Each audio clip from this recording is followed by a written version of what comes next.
कौन थी विभीषण की बेटी, जिसने पहले ही कर दी थी रावण के सर्वनाश की भविष्यवाणी? युद्ध बाद कहाँ गई वो? रामायण में विभीषण की एक बेटी थी।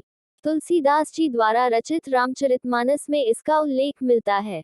विभीषण की उस बेटी ने एक स्वप्न देखा था, जिसके आधार पर उसने रावण और लंका के सर्वनाश की भविष्यवाणी युद्ध से पहले ही कर दी थी।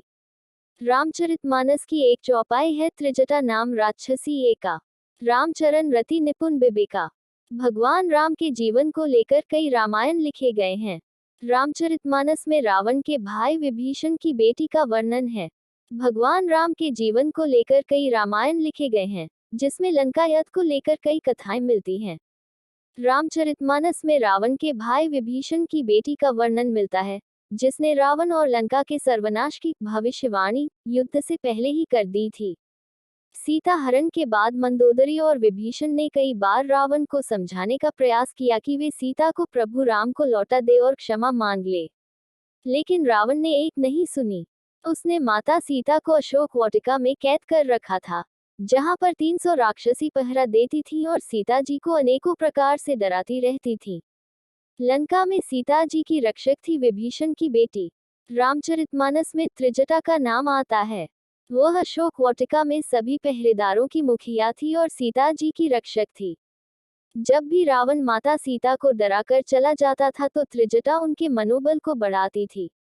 वह सीता जी को विश्वास दिलाती थी कि एक दिन प्रभु श्री राम लंका पर विजय प्राप्त करके आपको यहाँ से ले जाएंगे। विभीषण की बेटी थी त्रिजटा। बताया जाता है कि त्रिजटा विभीषण की बेटी थी और उसकी माता का नाम सरमा था।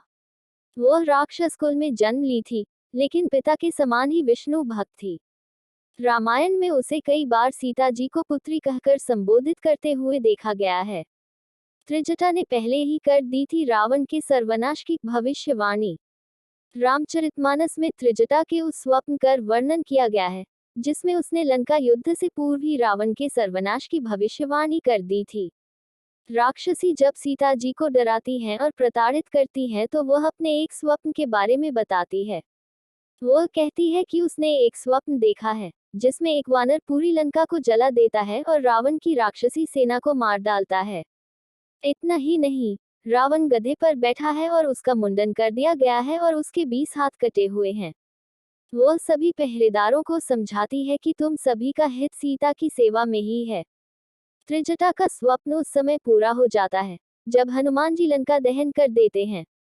इंडोनेशिया की काकाविन रामायण में बताया गया है कि लंका विजय के बाद सीता जी ने त्रिजटा को कई कीमती उपहार दिए थे। बाल रामायण और आनंद रामायण में बताया गया है कि लंका विजय के बाद त्रिजटा सीता जी के साथ अयोध्या भी गई थी। बनारस और उज्जैन में है त्रिजटा मंदिर। बनारस और उज्जैन में त्रिजटा के मंदिर भी हैं। बनारस के त्रिजटा मंदिर में महिलाएं मनोकामनाओं की पूर्ति के लिए पूजा करती हैं। मूली और बैंगन का भोग लगता है। कहा जाता है कि सीता जी ने त्रिजटा को वाराणसी में रहने को कहा था, ताकि उसे मोक्ष मिल जाए।